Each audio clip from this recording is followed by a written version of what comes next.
This is Kugan Cassius for the Cassius and Helder Show, exclusively here on Box Nation.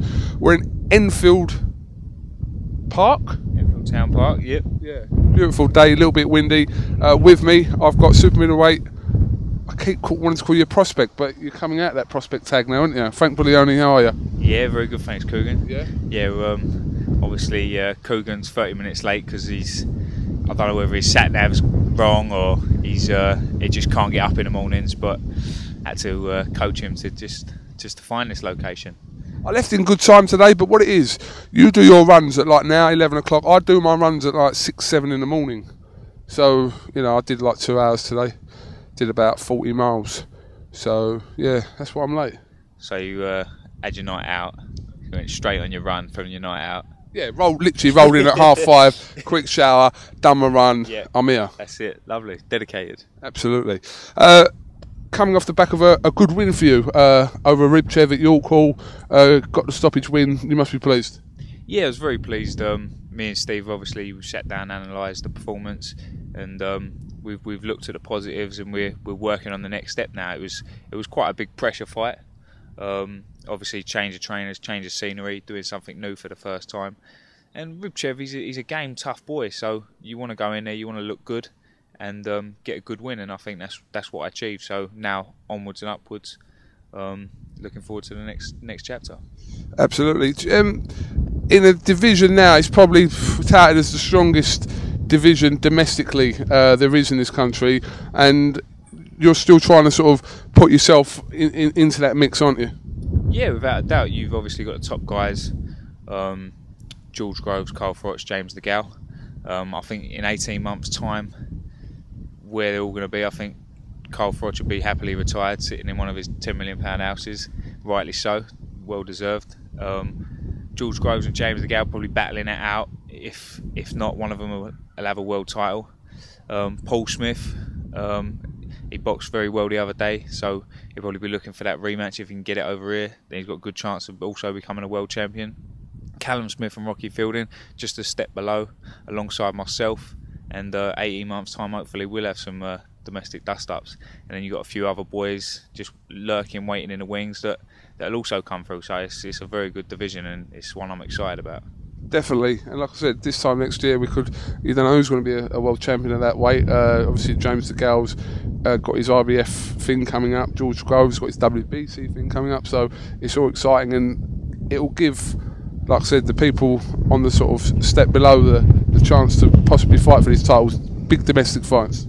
Yeah, do you know what, if I got to go hand on my heart, I see James the Gal as coming out on top in, say, the next 12 months. I think he's going to be the one with the world title, and I think the others are going to be chasing. George Groves, he performed brilliantly against Carl Froch in the first fight, but since then he hasn't looked the same fighter. He might be on a bit of a downward slope. Who knows? So I'll definitely put James the Gal as like the #1 prospect. Callum Smith and Rocky Fielding, yeah, they're evens, but Rocky Fielding's got the experience at the moment, but I rate Callum Smith as a better prospect.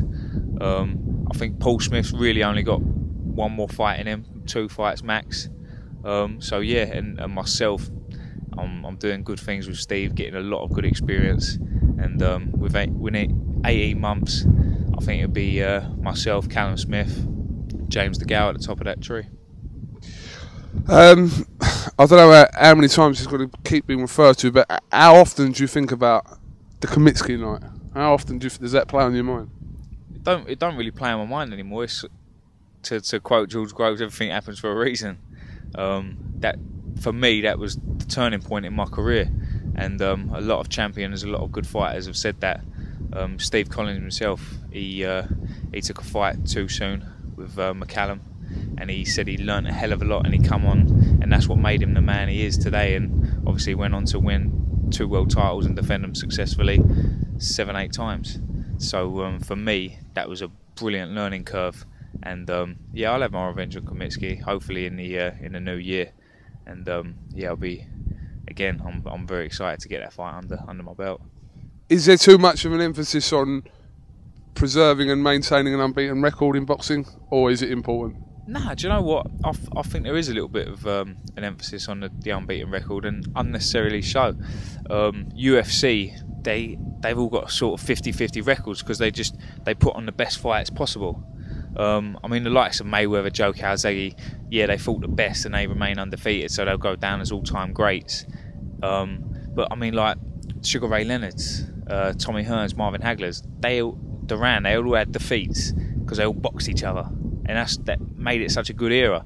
And obviously, like Eubank, Ben, Collins, Watson, they all boxed each other, and that's what makes it interesting. I think sometimes when you're too worried about that undefeated record and you dodge the right fights, it can leave the boxing public wanting a little bit. And I'm in the game to be in exciting fights, make plenty of money, and try and come up on top and be the best. Do you know what? There is so much emphasis because, you know, when I was a professional boxer years ago in the cruiserweight division. Yeah. Cruiserweight or heavyweight? No, cruiserweight, back in Sri Lanka. I mean, I had a couple of defeats, you know. Like, I'd come back from them and I managed to win a Sri Lankan national title. Did you have any wins though, Kugan? Or Yeah. I thought that was... I went on a 46 fight, unbeaten run, but they included 44 draws. Oh, yeah, I was going to say, I thought you got your... We paid the judges, I'm not going to lie. It's quite easy to do back home. Well, so I thought you was going to get your title on a no contest. Cup of tea, hobnob. Turn up. No. 44 draws. Yeah.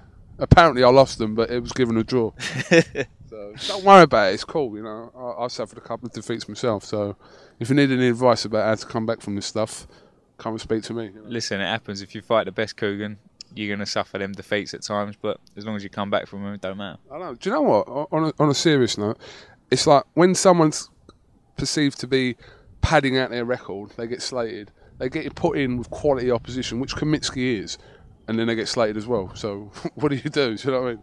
The thing is, you don't fight to sort of appease the fans or the critics. You fight for yourself, and you listen to the people that matter. So for me, it's my manager, my promoter Frank Warren, my trainer Steve Collins, and obviously myself. So as long as I'm taking the right steps, performing well, learning, improving, that's what matters to me.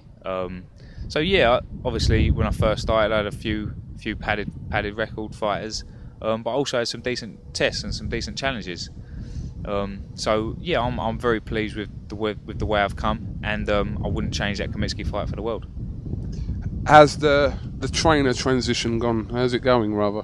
Well, obviously it's well documented how good Mark Tibbs was. I think it was brilliant, and he gave me a solid foundation, gave me everything I needed. But for me, it was time to sort of get out of the comfort zone, get away, because I was thinking of sort of moving to the States to do my training camps as well, and that's why I asked Steve Collins his advice, because I spoke to him about his trips away and his moves, and he said, well, Ireland. He said, Dublin. My brother's got the gym over there. He'll look after you for 5-6 weeks. I'll do bits over here with you. I'm always on the end of the phone. You've got great sparring, great training facilities over there. But you're away from home without being too far as well. Like same time difference, same language. You ain't got too much adjustment, but you're still out of there. So I thought that's a very sensible suggestion, and it paid dividends. Yeah, and I'm really happy over there. Dublin people are great. Gym's fantastic, full of good sparring, and yeah, training's second to none. Moving forward now, your next fight will be on Chisora Fury undercard, 29th of November at the XL. You have an opponent? Yeah, we've got Andrew Robinson lined up, fella out of Wolverhampton, I believe. He's 12-0 at the moment, so undefeated fighter. He's going to be hungry, 29 years old, so he's a mature man. He's going to be dangerous, and he's tough as well. I was watching his last fight. His ear come up, really swollen bad, and he boxed on without taking any notice of it. So I like that. I like to fight tough people that ain't going to just quit or come and have a go. So yeah, I'm really excited for that fight. And so we've done over 500 tickets already for that fight.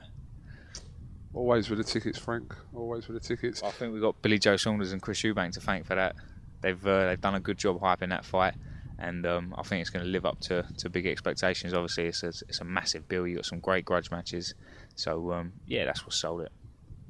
All right, Frank. Well, listen, thanks for appearing on the Cassius and Helder show, middle of the park here. I'm going to go and do the second half of my run now. No, you got to come and run with me. We got 8 miles to do. We've got 2 miles steady warm up, sort of 7.5, 8 minute miles. Then we're going to do 6 miles at 6 minute mile each, So that's about 36 minutes, probably 40 minutes maybe, and then another 2 miles just to cool down. So 8 miles. I'll have to think about this because I've already done a 40-mile run earlier on, so I have to think about it. Give me a couple of minutes, I'll get back to you on it. I'll let you warm up, I'll let you have your energy drink, and then we'll go and smash it out. All right, no problem. Right, this is Kugan Cassius for the Cassius and Helder Show with Frank Buglioni. Thank you very much for watching.